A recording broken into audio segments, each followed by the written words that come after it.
Hi and hello. पिछले lecture में हम क्या पढ़े थे? साल्ट के बारे में पढ़े थे और बहुत सारी बातें पढ़े थे, इंडिकेटर्स के बारे में, पीएच के बारे में। तो साल्ट में हम क्या पढ़े थे? साल्ट में हम यही पढ़े थे ना कि क्या था साल्ट में, क्या था, एसिड और बेस आपस में रिएक्ट होकर साल्ट का निर्माण कर रहे थे। क्या था? एसिड और बेस आपस में रिएक्ट होकर साल्ट का निर्माण कर रहे थे और H2O जल मिल रहा था। तो देखिए ये जो साल्ट है ये क्या, हमें एक एग्जाम्पल की मदद से हमें साल्ट क्या मिला था। जैसे एक एसिड हम HCl ले लिए थे और हमारे पास एक बेस क्या था, NaOH था, NaOH। तो क्या हो गया था, HCl और NaOH दोनों मिलकर क्या बनाए थे, NaCl बना दिए थे और H2O जल था। तो ये NaCl क्या था, हमारा साल्ट था। तो आज के लेक्चर में हम क्या काम करेंगे, आज के लेक्चर में हमें जो ये NaCl मिला था, इसी की सहायता से, इसी की मदद से हम कुछ कंपाउंड्स के बारे में पढ़ेंगे। अब वो कंपाउंड्स क्या क्या होंगे, वो कंपाउंड्स जैसे कुछ जो कंपाउंड्स पढ़ेंगे उसके नाम बता दे रहे हैं। जैसे हम पढ़ लेंगे वॉशिंग सोडा के बारे में, वॉशिंग सोडा, धावन सोडा जो जानते हो। और जैसे हम बेकिंग सोडा के बारे में पढ़ लेंगे, बेकिंग सोडा। और जैसे कि हम ब्लीचिंग पाउडर के बारे में पढ़ लेंगे, ब्लीचिंग पाउडर जानते ही होंगे। और प्लास्टर ऑफ पेरिस के बारे में पढ़ लेंगे, ठीक, POP, प्लास्टर ऑफ पेरिस, ठीक ठीक। तो इतने कंपाउंड्स के बारे में हम पढ़ लेंगे। तो सबसे पहले जो हम स्टार्ट करेंगे वो क्या है, हमारा washing soda. Washing soda, washing soda, ठीक। इसको क्या कहते हैं हम लोग, धावन सोडा भी कहते हैं, धावन सोडा। एक बात पहले ही बता दे रहे हैं, जो चीज बताने चल रहा है ना, इसको कोई लोग याद करने की कोशिश में मत जाना कि रट ले, ऐसी बात नहीं है, रटना मत। केवल मेरा विश्वास करो, जितना पढ़ा दे रहे हैं एक बार केवल ध्यान से देख लो। मेरा विश्वास है कि याद करने की जरूरत नहीं पड़ेगी, याद हो जाएगा अपने आप, समझ में भी आ जाएगा और याद भी हो जाएगा। तो देखिए सबसे पहले हम क्या पढ़ रहे हैं, अपना धावन सोडा पढ़ रहे हैं। धावन सोडा सबसे पहली बात इसके बारे में कुछ जान ले। जान क्या ले, इसके फार्मूले के बारे में, फार्मूला क्या होता है, इसका कॉमन नेम क्या होता है। तो कॉमन नेम जान गए हो, कॉमन नेम इसको धावन सोडा कहते हैं। तो ठीक है, अब इसके फार्मूले के बारे में जान लो। फार्मूला क्या होता है इसका, क्या फॉर्मूला, ठीक। अब बताओ इसका फार्मूला क्या होता है। तो इसका फार्मूला होता है Na2CO3 कंटेनिंग 10H2O। क्या होता है भाई फार्मूला, ये तो याद करना पड़ेगा फार्मूला ना, कि Na2CO3 कंटेनिंग 10H2O। तो इसका कॉमन नेम जान रहे हो क्या है, वॉशिंग सोडा, मतलब धावन सोडा। इसका कॉमन नेम धावन सोडा है। तो केमिकल नेम आइए जान लेते हैं, इसका केमिकल नेम क्या होता है। केमिकल नेम बताओ, केमिकल नेम क्या होगा। देखो जो Na2CO3 है, Na2CO3 है, इसकी वजह से इसका नाम क्या हो जाएगा, सोडियम कार्बोनेट, सोडियम कार्बोनेट, ठीक। अब देखो क्या, Na2CO3 की वजह से इसका नाम हुआ सोडियम कार्बोनेट। अब एक चीज देख रहे हो, ये हमारे पास 10H2O भी है। इसको जानते हो क्या कहते हैं, इसको कहते हैं वाटर ऑफ क्रिस्टलाइजेशन। इसको क्या कहते हैं, वाटर ऑफ क्रिस्टलाइजेशन, क्रिस्टलाइजेशन, ठीक, वाटर ऑफ क्रिस्टलाइजेशन कहते हैं। अब देखो ये जो 10H2O है, इसमें ये आ रहा है ना 10 आ रहा है ना, तो 10 की वजह से सोडियम कार्बोनेट में एक वर्ड और यूज हो जाएगा, क्या होगा, डेका। 10 की वजह से यूज हो रहा है डेका। अब 10 के बाद क्या आ रहा है, देखो एक चीज और ऐड है, इसमें क्या ऐड है, H2O। H2O की वजह से इसका नाम क्या हो जाएगा, सोडियम कार्बोनेट डेका हाइड्रेट। क्या हो जाएगा, हाइड्रेट।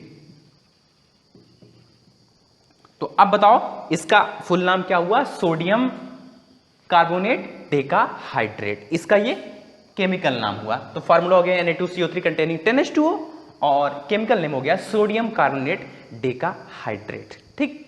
अब देखो, अब एक बात सबसे बतानी है, क्या बतानी है, कि ये जो हमारा वॉशिंग सोडा होता है, वैसे तो इसके प्रोसेस बहुत हैं, बनाने के प्रोसेस बहुत होते हैं, लेकिन इसके लिए हम एक खास प्रकार के प्रोसेस का क्लास 10th में यूज करेंगे। वो क्या होगा, हमारा साल्वे प्रोसेस कहते हैं उसको, क्या कहते हैं, सॉल्वे प्रोसेस कहते हैं। अब ये प्रोसेस क्या होता है अभी इसके बारे में जानते हैं, लेकिन सबसे पहले जान ले इस सॉल्वे प्रोसेस को सबसे पहली बार किसने यूज किया था, जिसके नाम पे सॉल्वे प्रोसेस हो गया। इसको सबसे पहले यूज करने वाले कौन थे, अर्नेस्ट सॉल्वे नाम था उनका। ठीक, क्या नाम था उनका, अर्नेस्ट सॉल्वे। तो सबसे पहली बार इसको केमिकली किसने यूज किया था, अर्नेस्ट सॉल्वे ने, और इसलिए सॉल्वे प्रोसेस नाम पड़ गया। तो इसके इस प्रोसेस में क्या काम होता है, बहुत मजा आने वाला है, बहुत मजा आने वाला है, बता दे रहे हैं, याद पहले बोल दे रहे हैं, याद करने रटने की कोशिश में मत करना। हम पूरा बस एक बार ध्यान से वीडियो देख लो, मेरा भरोसा है कि याद हो जाएगा। देखो सॉल्वे प्रोसेस में क्या होता है, इस प्रोसेस में कई चैम्बर्स लगे होते हैं। तो बहुत डिटेल में तो आप क्लास 11 में पढ़ोगे, लेकिन एक प्रारूप यहां पे हम दिखा दे रहे हैं सॉल्वे प्रोसेस का। तो चैम्बर लगे होते हैं, इस चैम्बर में एक कार्बोनेटिंग टावर होता है। क्या होता है, क्या बोल रहे हैं, ध्यान से एकदम सुनना। सॉल्वे प्रोसेस में चैम्बर्स होते हैं, चैम्बर्स में कार्बोनेटिंग टावर, एक कार्बोनेटिंग टावर होता है। क्या होता है, कार्बोनेटिंग टावर होता है। ये क्या होता है, ये खास किस्म का टावर होता है। ये कुछ इस प्रकार का होता है, थोड़ा सा ये जो कार्बोनेटिंग टावर है ये कुछ इस प्रकार का होता है। ठीक, ये कार्बोनेटिंग टावर हो गया। इसमें क्या होता है, परफोरेटेड प्लेट्स लगी होती हैं। इसमें क्या होता है, परफोरेटेड प्लेट्स लगी होती हैं। ये जो कार्बोनेटिंग टावर है इसमें परफोरेटेड प्लेट्स लगी होती हैं। ध्यान से एकदम सुनो। सबसे पहले क्या काम था, सॉल्वे प्रोसेस में हमारे पास कई चैम्बर्स होते हैं, उसमें से एक कार्बोनेटिंग टावर होता है। कार्बोनेटिंग टावर क्या होता है, ये एक टावर होता है जिसमें परफोरेटेड प्लेट्स लगी होती हैं। अब परफोरेटेड प्लेट्स मतलब ये प्लेट्स हमने लगा दिया, परफोरेटेड प्लेट्स लगा दिया। परफोरेटेड मतलब छिद्र युक्त प्लेट होती हैं। तो यहाँ पे क्या होगा, यहाँ पे होल्स होते हैं, होल्स होते हैं, होल्स होते हैं, होल्स होते हैं, होल्स होते हैं, होल्स होते हैं। ठीक, इसके बाद क्या काम होता है, इसमें यहां पर एक इनलेट होता है। ठीक, एक इनलेट होता है। क्या होता है, इनलेट। लिख लो पहले, ये क्या हो गया, कार्बोनेटिंग टावर हो गया, कार्बोनेटिंग टावर, और ये क्या है, इनलेट है। ये यहां से इनलेट, इनलेट क्या होता है, इनलेट की सहायता से इसमें गैस प्रवाहित कराई जाती है। क्या होता है, गैस प्रवाहित कराई जाती है। तो सॉल्वे प्रोसेस में एक चीज समझे ना, इसका सेटअप कैसा होता है, एक प्रारूप दिखा रहे हैं, डिटेल में आप क्लास 11 में पढ़ेंगे। सॉल्वे प्रोसेस में चैम्बर होते हैं, लेकिन चैम्बर्स में एक मेन को पकड़ रहे हैं हम, कार्बोनेटिंग टावर। ठीक, अब कार्बोनेटिंग टावर में क्या होता है कि क्या बोल दिए थे, इसमें कई प्लेट्स लगी होती हैं। कौन सी प्लेट, कैसी प्लेट होती हैं, परफोरेटेड प्लेट्स होती हैं। अब परफोरेटेड प्लेट्स के बाद क्या, इसमें परफोरेटेड में मतलब छिद्रयुक्त होती हैं, इसको कार्बोनेटिंग टावर कह दिए। अब क्या होता है, इसमें नीचे एक इनलेट लगा होता है जहां से गैस पास कराई जाती है। तो सेटअप समझ गए होगे, कुछ नहीं, प्लेट्स, टावर, प्लेट्स, छेद, इनलेट, बस इतना सा काम था। अब क्या हम काम करते हैं कि जैसे जानते हो कि घर में जब भोजन बनता है, मम्मी जब भोजन बनाती है तो क्या काम करती हैं कि सबसे पहले रॉ मटेरियल ले लेती हैं। रॉ मटेरियल का मतलब जैसे सब्जी बनाना हुआ, तुमसे कहते हैं कि फ्रिज में से निकाल के टमाटर लेते आओ, धनिया लेते आओ। अभी हमसे सुबह ही कही थी कि धनिया निकाल के ले आओ, हाँ, तो सब ऐसे ही आलू लेते आओ, ये लेते आओ, वो लेते आओ। तो क्या होता है कि सबसे पहले क्या मम्मी लोग क्या करती हैं कि रॉ मटेरियल रख लेती हैं, फिर इसके बाद आलू छीलती हैं, काटती हैं, सब, तब भोजन बनता है ना। मतलब क्या, हमें अगर कोई चीज बनानी है तो उसके लिए सबसे पहले खटाखट हम रॉ मटेरियल ले लें ना। खिचड़ी बनानी है, मैगी बनाना होता है, क्या करते हो, रॉ मटेरियल लेते हो ना, मैगी मसाला अलग से ले लेते हो, 5 रुपए की मैगी ले लेते हो, 2 मिनट में बना लेते हो, इप्पी ले लेते हो, कुछ भी ले लेते हो। तो इसी प्रकार से क्या हमें यहाँ पे क्या बनाना है, वॉशिंग सोडा बनाना है। तो इसके भी रॉ मटेरियल्स हमको लेने पड़ेंगे, किसकी मदद से इसको हम बनाएंगे, सही बात है ना।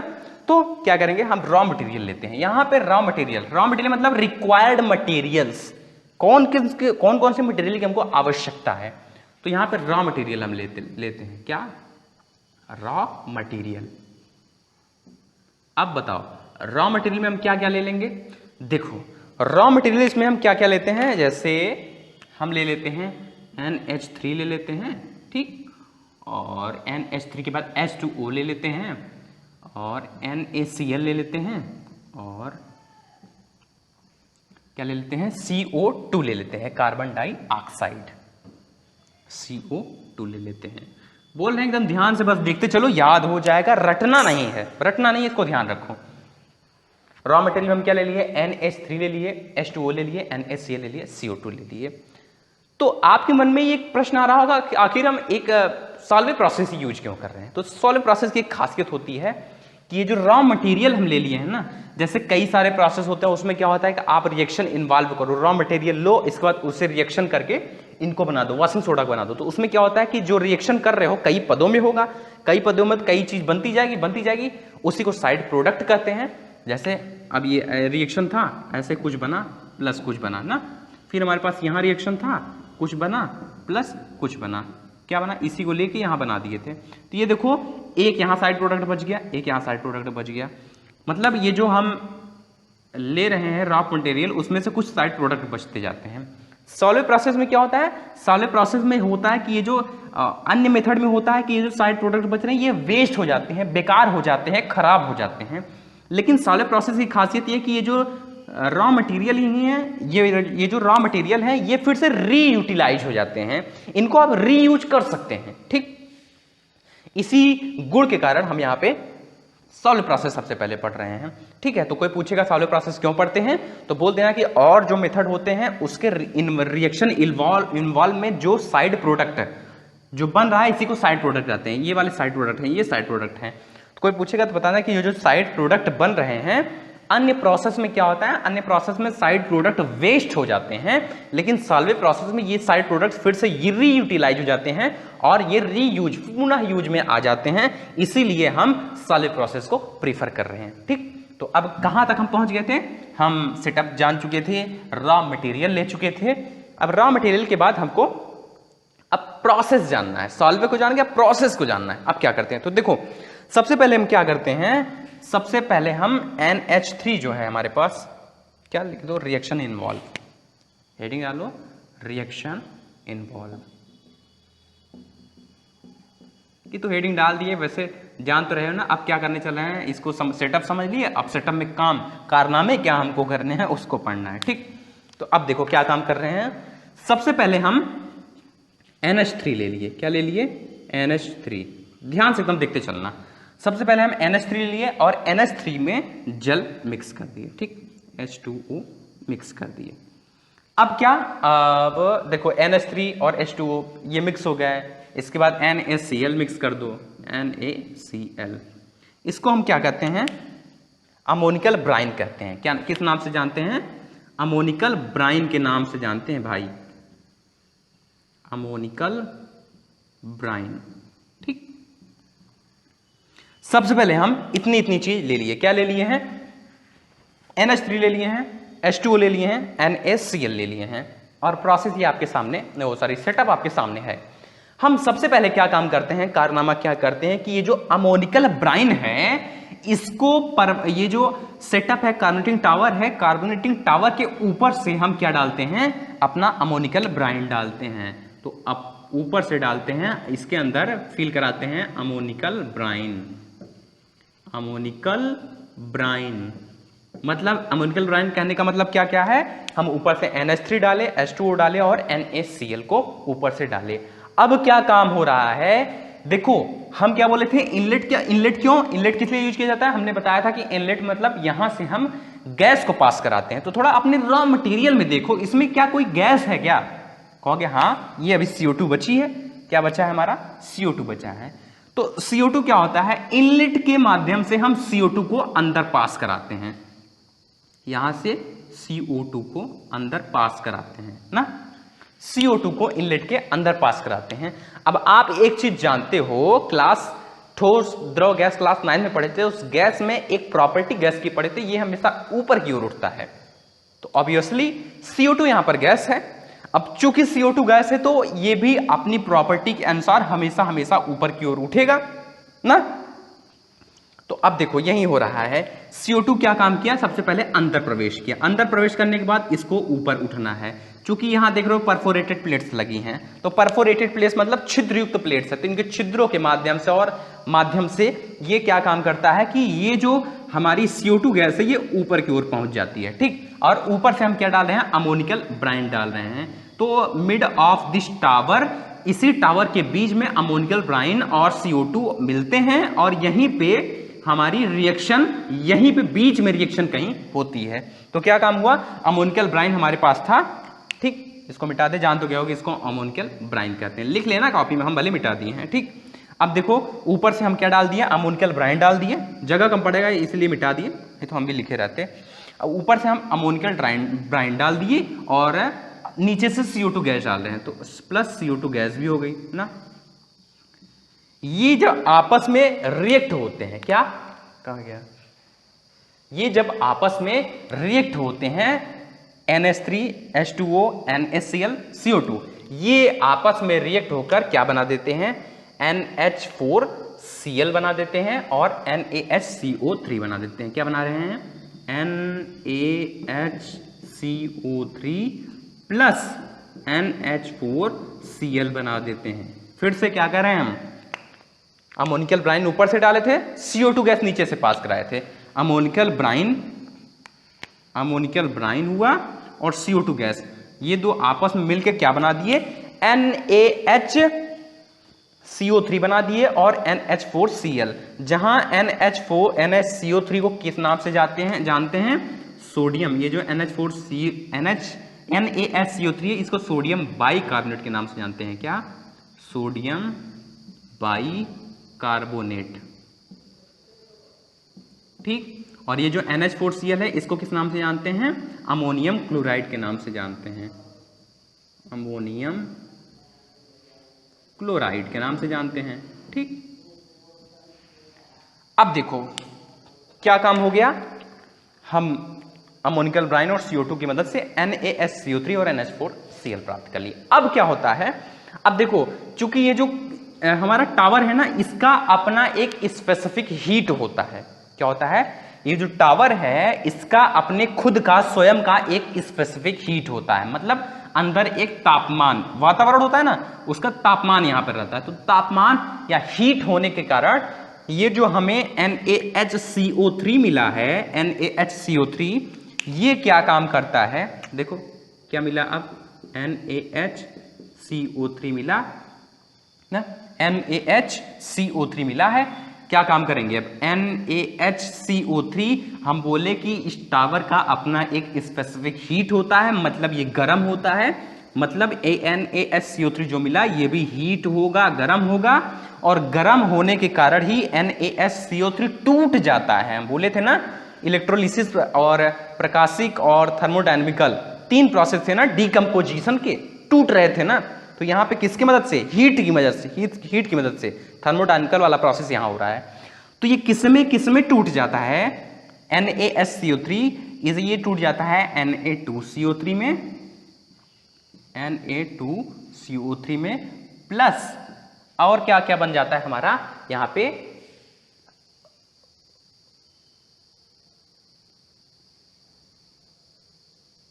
CO2 देखिए अब क्या हुआ, NaHCO3 था, इसको जब हीट किए तो ये Na2CO3 plus CO2 plus H2O में टूट गया, ठीक।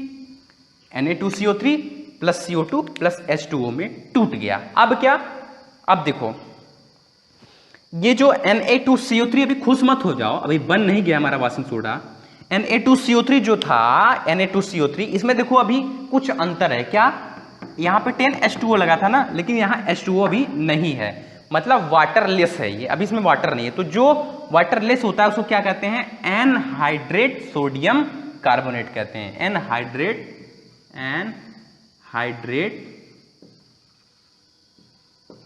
सोडियम कार्बोनेट कहते हैं, ठीक। क्या कहते हैं, एनहाइड्रेट। तो Na2CO3 क्या है, इसको एनहाइड्रेट सोडियम कार्बोनेट कहते हैं, या कॉमनली इसको सोडा ऐश के नाम से जानते हैं। किस नाम से जानते हैं, सोडा ऐश के नाम से जानते हैं। अब देखो क्या बन गया हमारा, सबसे पहले अमोनियल ब्राइन था, उसको CO2 से मिला है तो NaCO3 प्लस NH4Cl बना।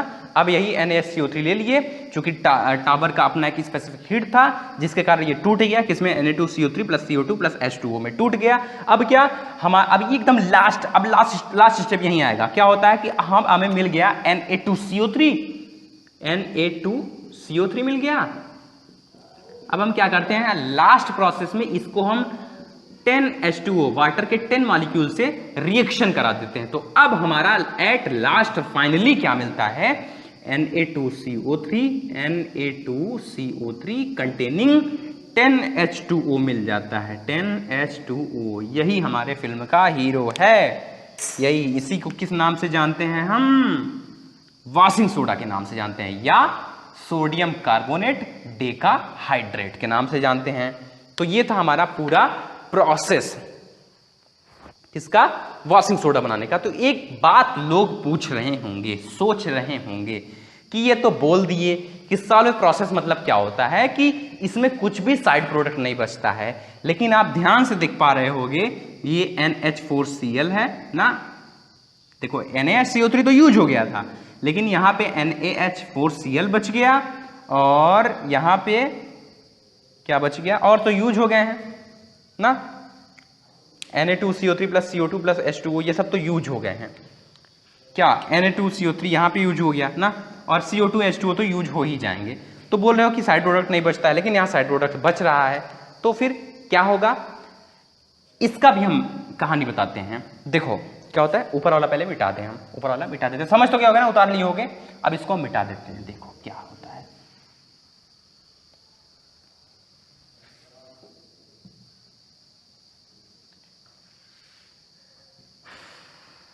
रॉ मटेरियल था ये, इसको ना मिटाएं, देखो क्या होता है।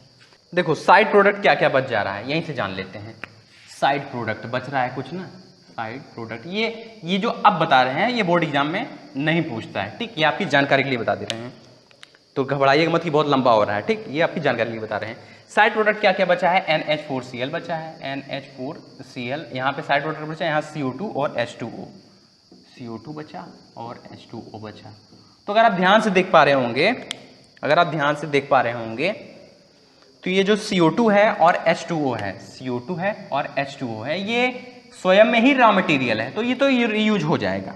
तो हम क्या काम करते हैं, हम Ca एक खास चीज ले लेते हैं, क्या, कैल्शियम कार्बोनेट, जिसको क्या कहते हैं, CaCO3।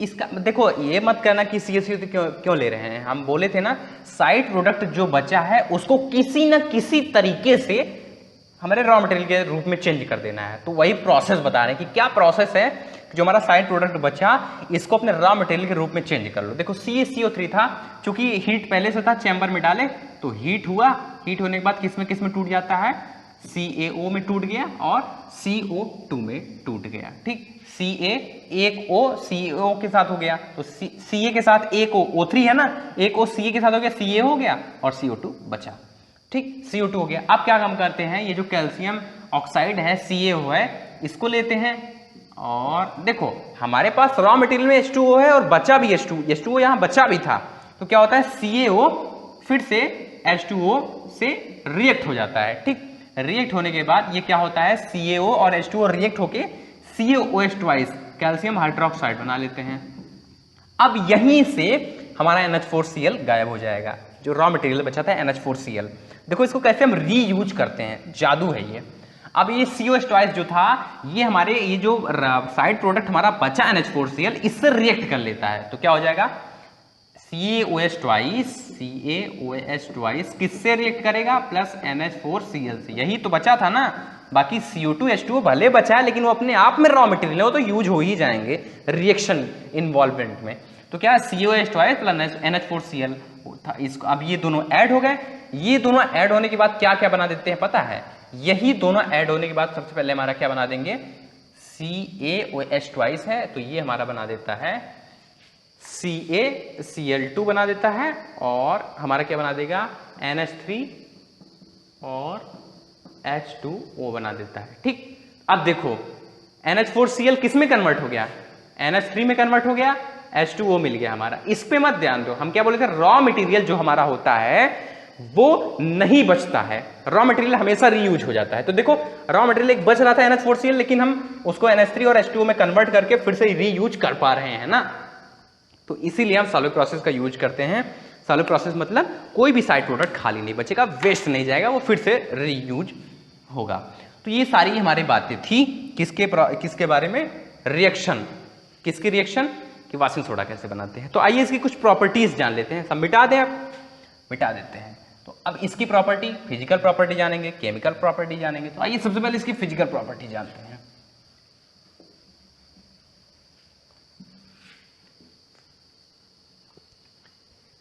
Physical property, chemical property सब एक में ही देख लेते हैं, सही हो जाएगा। क्या कह, एक वर्ड में कह ले तो प्रॉपर्टी देखने चल रहे हैं।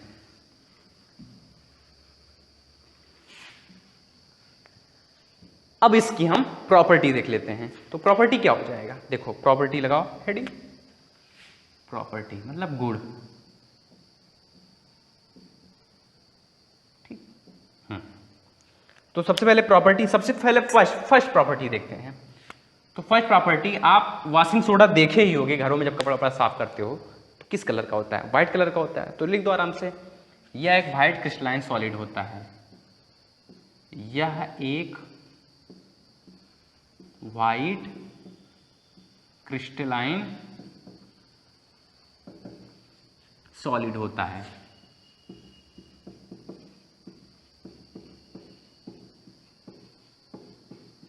ठीक, क्या बोले, यह एक व्हाइट क्रिस्टलाइन सॉलिड होता है। फिर दूसरा लिख दो, क्या लिखोगे, क्रिस्टलाइन सॉलिड मतलब, क्रिस्टलाइन सॉलिड अभी आगे पढ़ोगे, ये भी सॉलिड का एक सॉलिड का क्रिस्टलाइन सॉलिड मतलब केवल इतना समझो, देखो बिंदी बिंदी बिंदी, उसका एक एक कण होता है, कण होता है, कण होता है ना, कण होता है, कण होता है, तो उसी को क्रिस्टलाइन सॉलिड अभी जान लो। लेकिन लास्ट 12th में क्रिस्टलाइन सॉलिड अच्छे से पढ़ोगे, एमार्फस सॉलिड, क्रिस्टलाइन सॉलिड, दो प्रकार के सॉलिड होते हैं, वो आगे पढ़ोगे। एक केवल याद कर लो कि एक व्हाइट कलर का होता है, दाने दाने छोटे छोटे होते हैं, तो व्हाइट क्रिस्टलाइन सॉलिड। ठीक, अब देखो सेकंड क्या, एक्शन ऑफ हीट देख लेते हैं। क्या, एक्शन ऑफ हीट, कि हीट करने पे इसके ऊपर एक्शन क्या होगा।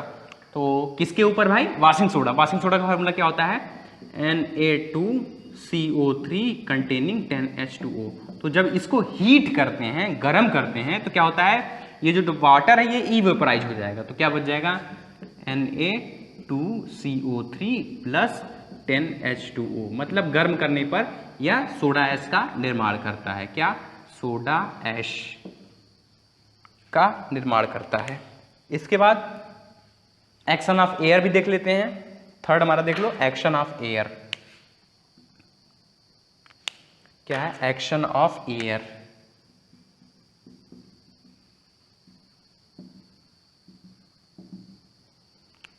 क्या होगा, देखो किसके ऊपर एक्शन ऑफ एयर देख रहे हैं, वॉशिंग सोडा के ऊपर। वॉशिंग सोडा का फार्मूला क्या होता है, Na2CO3 कंटेनिंग 10H2O। तो एयर के संपर्क में आने पर, किसके संपर्क में आने पर, यहां देखो हीट किए थे ना, डेल्टा लगा दो। तो एयर के संपर्क में आने पर मतलब एयर के संपर्क में आ रहा है, एयर के संपर्क में आने पर ऐसा हम मानते हैं कि इसमें जब ये जो टूटता ये भी है, लेकिन देखो जब हवा में कपड़ा उपड़ा डालते तो सूख जाता है ना, इवेपोराइज हो जाता है ना पानी, तो एयर है, हवा ही है ना, तो कुछ इवेपोराइजेशन होगा। तो क्या हो जाता है, ऐसा हम मानते हैं कि पूरा का पूरा इवेपोराइजेशन नहीं होता, Na2CO3 एक भाग H2O, एक H2O का एक मॉलिक्यूल बच जाता है, बाकी 9 H2O इवेपोराइज हो जाते हैं। ठीक, तो ये था हमारा प्रॉपर्टी किसका, वॉशिंग सोडा का। थोड़ा इसका यूज भी जान लेते हैं, इसका यूज कैसे होता है। देखो वॉशिंग सोडा का यूज, वॉशिंग सोडा का यूज कहाँ कहाँ करते हैं, तो हेडिंग डाल दो यूज के बारे में। इसका यूज, वॉशिंग सोडा का यूज, पहला यूज क्या होगा, यह सॉफ्ट वाटर को, हार्ड वाटर को सॉफ्ट बनाने में यूज किया जाता है। हार्ड वाटर को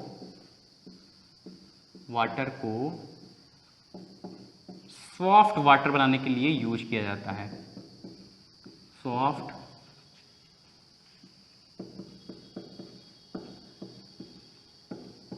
यूज किया जाता है।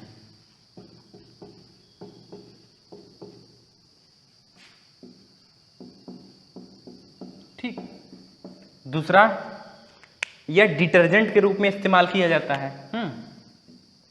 यह डिटर्जेंट के रूप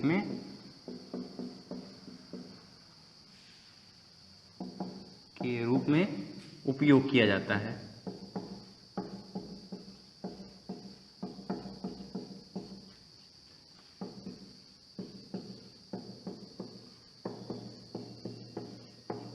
ठीक, इसके बाद क्या, यह ग्लास इंडस्ट्री में भी यूज किया जाता है, इसे ग्लास इंडस्ट्रीज में भी यूज करते हैं, इसे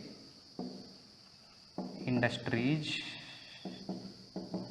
में भी यूज किया जाता है।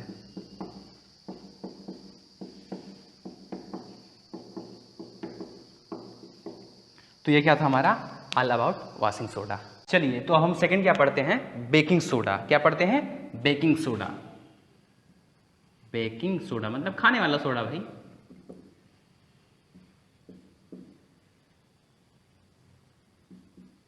बेकिंग सोडा पढ़ते हैं, ठीक। तो बेकिंग सोडा जो होता है इसको भी सॉल्वेंट प्रोसेस के माध्यम से ही हम बनाते हैं। किसके माध्यम से, सॉल्वेंट प्रोसेस के। तो सबसे पहले इसका फार्मूला जान लेते हैं। फार्मूला क्या होता है, फार्मूला क्या होता है, NaHCO3 होता है। क्या होता है, NaHCO3 होता है। क्या, NaHCO3। और इसका केमिकल नेम क्या होता है, कॉमन नेम तो बेकिंग सोडा है ही, केमिकल नेम क्या होगा, केमिकल नेम, ठीक। तो केमिकल नेम इसका क्या होता है सोडियम बाइकार्बोनेट। क्या होता है, सोडियम बाइकार्बोनेट, ठीक। इसमें क्या होता है, इसको भी हम सॉल्वे प्रोसेस के माध्यम से बनाते हैं, सॉल्वे प्रोसेस। उम्मीद है सॉल्वे प्रोसेस समझ गए। सॉल्वे प्रोसेस में क्या था हमारे पास, यहाँ पे सॉल्वे प्रोसेस में एक खास किस्म का टावर होता है जिसे कार्बोनेटिंग टावर कहते हैं। इसमें परफोरेटेड प्लेट्स लगी थी, परफोरेटेड प्लेट्स लगी थी, परफोरेटेड मतलब छिद्रयुक्त प्लेट्स लगी थी ना। यहाँ पे एक इनलेट लगा हुआ था जहाँ से हम गैस पास कराते थे, ठीक।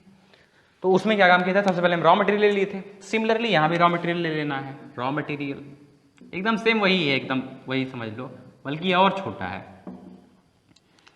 उसको तैयार कर लोगे तो ये तैयार रहेगा अपने आप, ये जान लो। रॉ मटेरियल में क्या क्या लेंगे, जैसे NH3 ले लो, और H2O और CO2 और NaCl, ये हमारे रॉ मटेरियल हैं। इसके बाद हम क्या किए थे वहाँ पे, सबसे पहला प्रोसेस किए थे क्या, सबसे पहले NH3 को NH3 और H2O को मिलाए थे, NH3 प्लस H2O, क्या हो गया था, अमोनियल ब्राइन हो गया था, H2O और NaCl मिला हुआ है, अमोनियल ब्राइन था।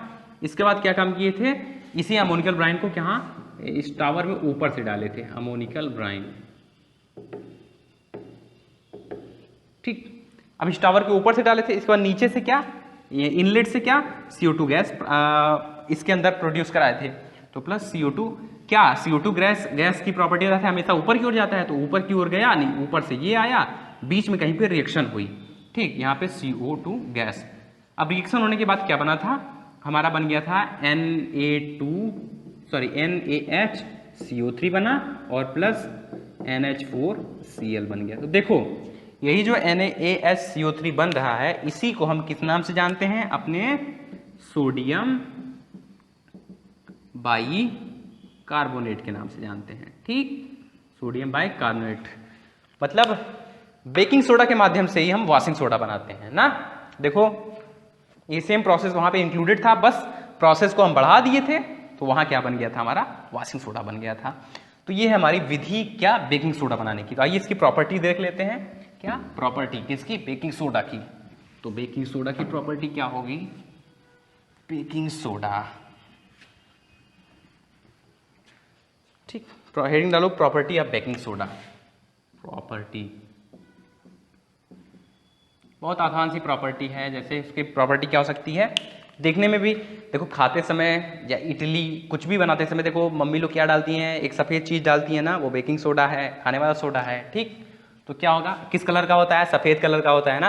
तो क्या लिख दोगे, यह एक वाइट क्रिस्टलाइन सॉलिड होता है, यह एक वाइट क्रिस्टलाइन सॉलिड होता है, ठीक। दूसरा क्या, एक्शन ऑफ हीट देख लेते हैं, action of heat,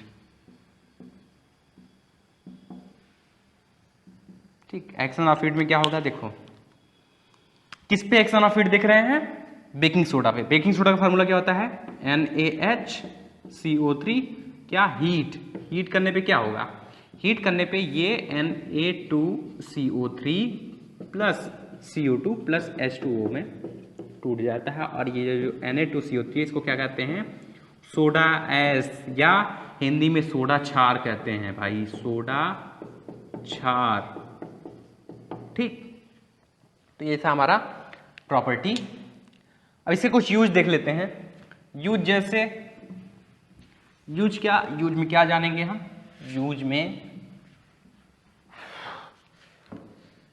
use heading डाल लो।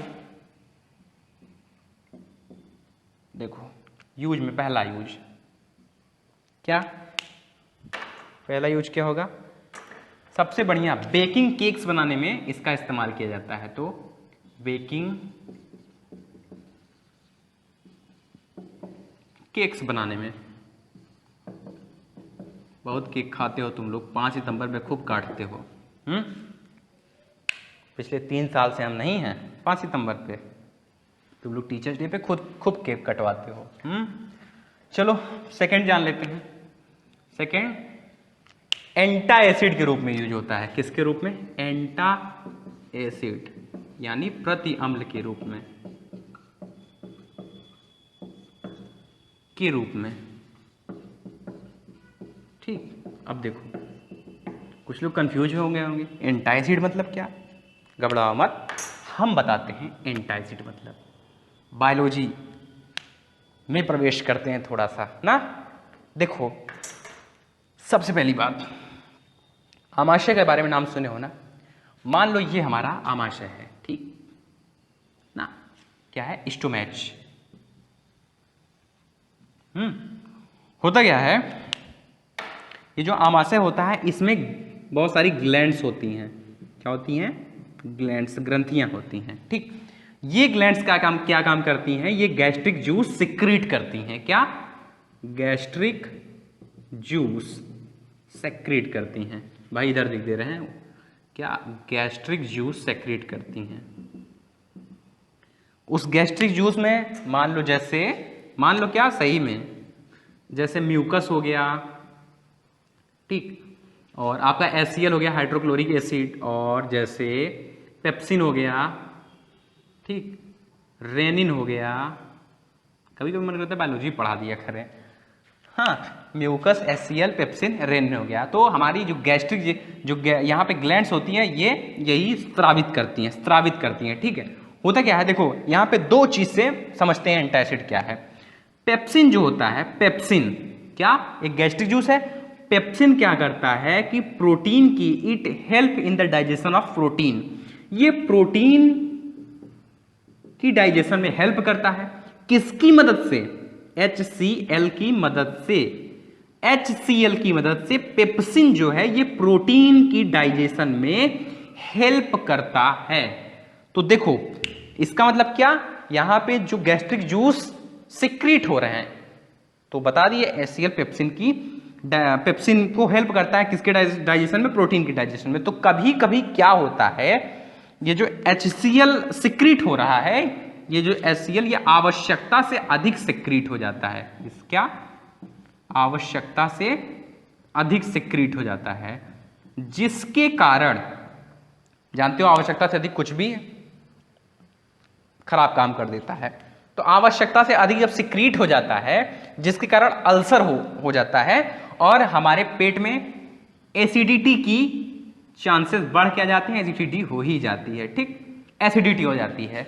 तो ये जो एसिडिटी है, एंटा एसिड एसिडिटी आ गई, तो इसी एसिडिटी के इफेक्ट को दूर करने के लिए है, इसी एसिडिटी के इफेक्ट को दूर करने के लिए जिसे हम यूज करते हैं उसे एंटा एसिड कहते हैं।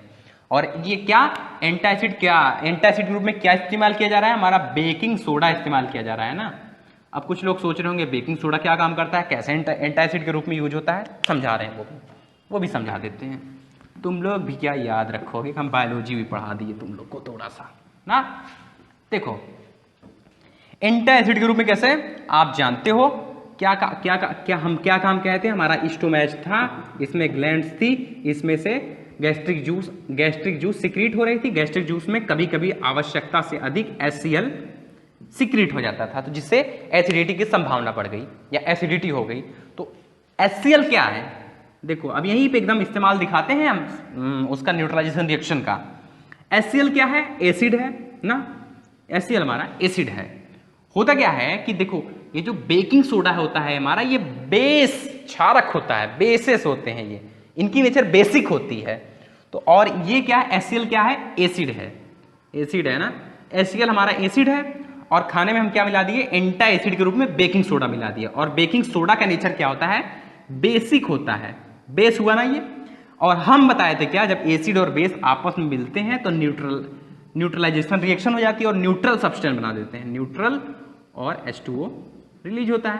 तो देखो HCl बेस, बेकिंग सोडा खाने में मिला दिए थे, बेस मिल गया, तो HCl एसिड था और बेकिंग सोडा बेस था, ये दोनों मिलकर न्यूट्रल हो जाते हैं और ये जो एसिडिटी होती है इसकी संभावना को दूर कर देते हैं। तो ये था हमारा यूजेज ऑफ बेकिंग सोडा। अब हम लोग जो थर्ड पढ़ेंगे वो है हमारा प्लास्टर ऑफ पेरिस। थर्ड क्या है हमारा, प्लास्टर ऑफ पेरिस, ठीक। थर्ड कंपाउंड है हमारा प्लास्टर ऑफ पेरिस। तो आइए इसके बारे में भी जान लेते हैं। क्या जानते हैं, इसका फार्मूला क्या होता है, फार्मूला जान लेते हैं। तो प्लास्टर ऑफ पेरिस का फार्मूला क्या होता है, प्लास्टर ऑफ पेरिस का फार्मूला होता है CaSO4 और कंटेनिंग हाफ H2O। और इसका कॉमन नेम क्या होता है, कॉमन नेम इसको हम लोग POP के नाम से जानते हैं ना, POP। अक्सर घरों में देखते हो छतों पे POP होता है, POP के नाम से जानते हैं। और इसका केमिकल नेम क्या होता है, केमिकल नेम, तो केमिकल नेम क्या होगा, कैल्शियम सल्फेट और हेमी हाइड्रेट। हाफ के कारण हेमी और H2 मतलब हाइड्रेट, CaSO4 मतलब कैल्शियम सल्फेट, तो कैल्शियम सल्फेट हेमी हाइड्रेट,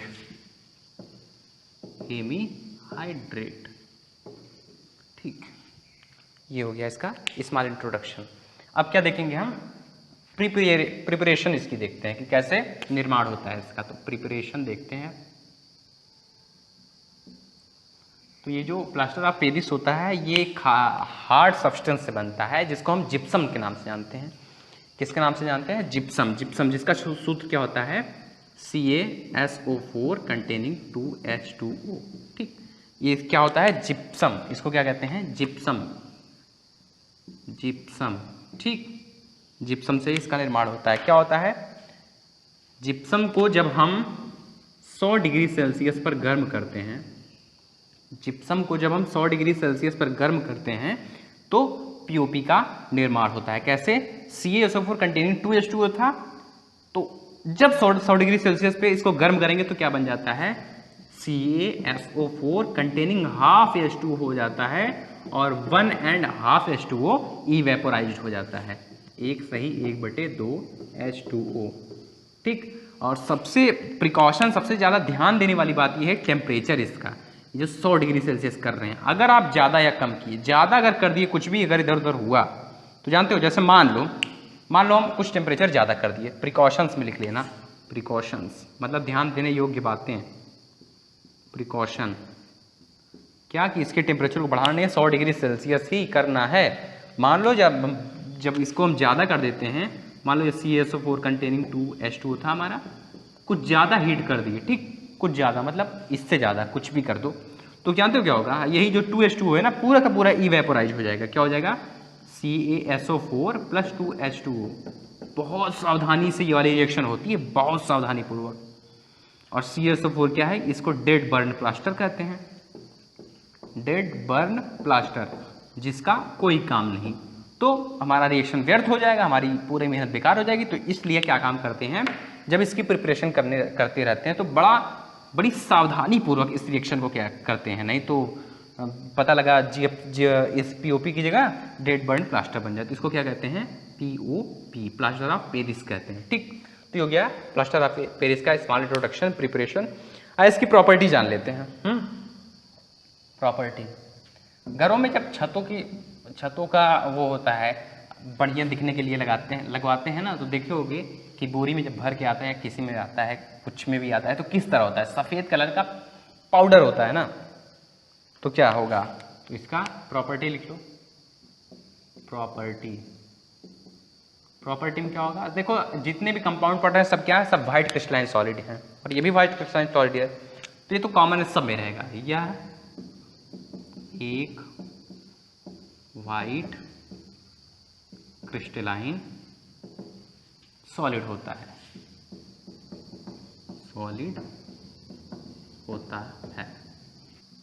देखो क्या काम करते हैं, जो हमारा पीओपी है उसको फिर से जल से जब क्रिया करा देंगे तो जिप्सम का निर्माण हो जाता है। बैलेंस बाद में करेंगे, ठीक, बैलेंस बाद में कर लेते हैं। इसको बनाने के बाद एक प्रारूप बता दे रहे हैं, पीओपी को फिर से जल से क्रिया करा देते हैं तो जिप्सम का निर्माण हो जाता है। ये तो प्रॉपर्टी थी इसकी पीओपी की। तो आइए अब इसके यूजेस के बारे में जान लेते हैं। यूजेस तो आप लोग जान ही रहे हैं क्या होता है इसके यूजेस, ठीक, यूज क्या होंगे इसके। यूजेज में जैसे पहला क्या हो सकता है, छतों के डेकोरेशन में,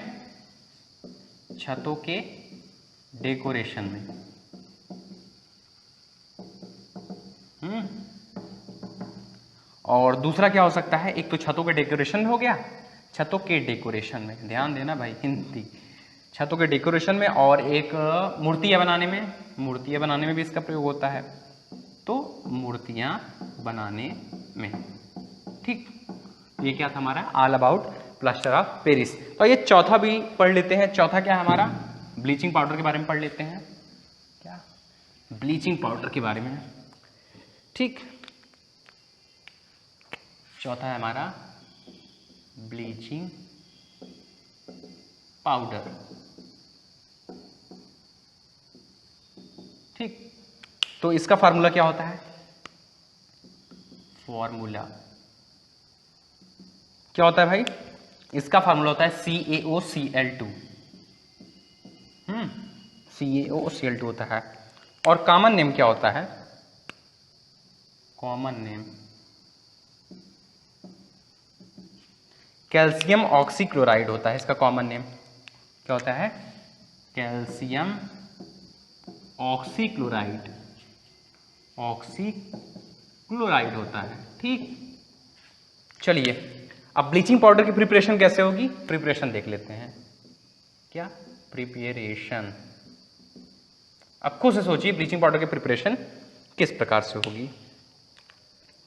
तो हमारे पास CaOH ट्वाइस होता है, कैल्शियम हाइड्रोक्साइड होता है ना, तो जो CaOH ट्वाइस होता है, CaOH ट्वाइस, इसकी क्रिया हम क्लोरीन से करा देते हैं। किससे, क्लोरीन से। तो क्या बन जाता है हमारा, CaOCl2 बन जाता है और H2O जल मिलता है। तो देखो ये जो CaOCl2 है, CaOCl2, इसी को हम किस नाम से जानते हैं, ब्लीचिंग पाउडर के नाम से जानते हैं, ब्लीचिंग पाउडर के नाम से जानते हैं, ठीक।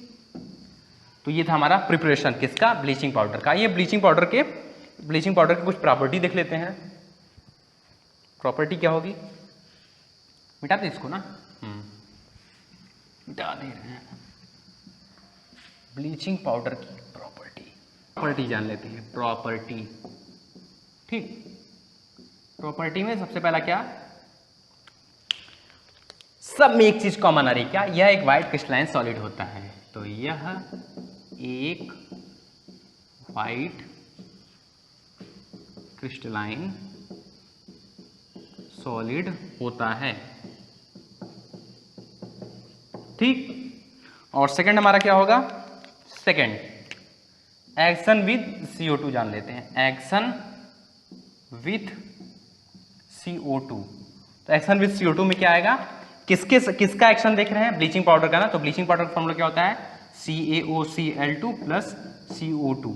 इसके साथ जब देखोगे तो क्या बन जाता है, CaCO3 बन जाता है, CaCO3 plus CO2 plus CaCO3 plus Cl2, gas निकलती है Cl2। तो ये जो क्लोरीन है यही क्या काम करता है, किसी भी कपड़े से कलर को ब्लीच कर देता है या डीकलराइज कर देता है। ब्लीच कर देता है ना, इसी ब्लीच करने के कारण इसका नाम क्या पड़ा, ब्लीचिंग पाउडर पड़ा। तो ये थी हमारी प्रॉपर्टी। अब आइए इसके यूज जान लेते हैं, ब्लीचिंग पाउडर के यूज। तो ब्लीचिंग पाउडर के यूज क्या क्या होंगे, ये वाला वीडियो 1-2 बार देखना, पूरा तैयार हो जाएगा। एक बार देख के बैठ मत जाना, कम से कम 2 बार जरूर देखना, ये वीडियो पूरा का पूरा तैयार हो जाएगा। ठीक, यूज क्या होता है, तो ये ब्लीचिंग पाउडर किस में यूज होता है, ऊन को सिकुड़न रहित बनाने में। क्या, ऊन को सिकुड़न रहित बनाने में।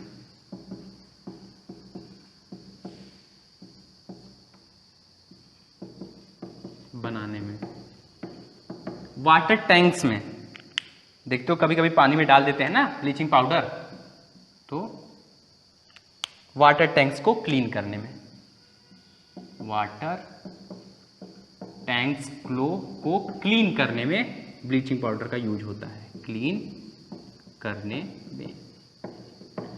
तो ये था हमारा ऑल अबाउट कंपाउंड्स जो हमारे सिलेबस में इंक्लूडेड हैं। तो आज ये हमारा चैप्टर समाप्त हो गया है। और अभी हम कुछ बोले थे ना आपसे कि 2 पार्ट अलग से बनाएंगे, एक में पीएच का थोड़ा सा सोल्यूशन, या हो सकता हो दोनों एक ही पार्ट में बना सकते हैं, ऐसी बात नहीं है। जो 2 चीज़ आपके लिए अलग से हम सेपरेट वीडियो बनाने के लिए किए थे। फिलहाल तो हमारा चैप्टर आज खत्म हो गया है, लेकिन वो दोनों सेपरेट वीडियो हम नेक्स्ट टर्न पे बना देंगे। Bye bye.